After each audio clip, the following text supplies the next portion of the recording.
کے بعد حضرت جنید پیچھے پیچھے جاتے ہیں. حضرت جنید بات کرتے ہیں. حضرت بہلول پوچھتے ہیں کہ اے جنید کیا تجھے سونے کا طریقہ معلوم ہے؟ جنید کہتے ہیں کہ ہاں مجھے سونے کا طریقہ معلوم ہے. کہا کیا طریقہ ہے؟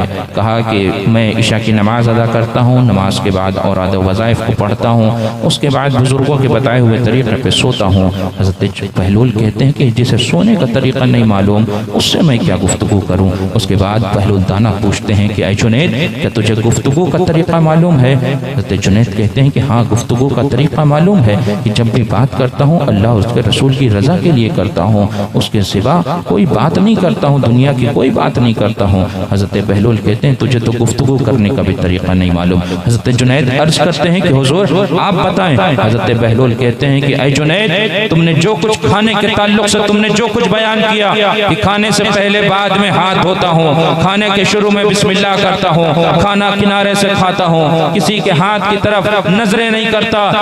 کہتے ہیں اے جنید یہ کھانے کی فراہ ہے، کھانے کی اصل یہ ہے کہ لقمہ حلال کا ہونا چاہیے. یہ فراہ ہے، اصل یہ ہے کہ لقمہ حلال کا ہونا چاہیے.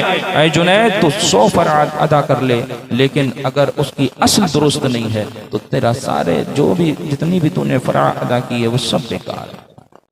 پھر حضرت جنید کہتے ہیں کہ جنید تو نے کہا تھا کہ تجھے گفتگو کا طریقہ معلوم ہے، لیکن سن جنید کہ جب بندہ گفتگو کرے تو دل کو حسد، برائی، کینے سے پاک کرے اور اللہ اور اس کے رسول کی رضا کے لیے زبان کو کھولے، ورنہ بہتر ہے کہ زبان کو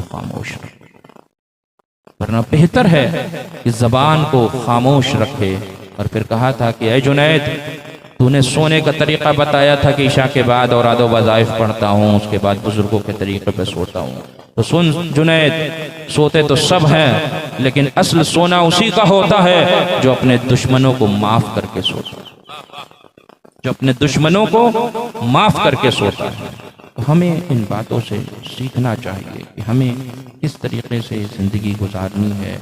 آپس میں محبت، ایک دوسرے کو آج ہمارے کے ہاں معاف نہیں کیا جاتا، جلدی بات تو کی جاتی ہے لیکن نہ کوئی معافی مانگتا ہے نہ کوئی معاف کرنے کو تیار ہے. ہمیں چاہیے کہ ہم ایک دوسرے کے ساتھ محبت سے رہیں، ایک دوسرے کا خیال رکھیں، ہے نا، اور ایک دوسرے پہ ایثار کریں. یہ جو میں نے ابھی حضرت سید عادل میاں صاحب قبلہ کا جو ان کے بھائی کی بات بتائی واصل میاں صاحب کی، یہ ایثار بھی ہے.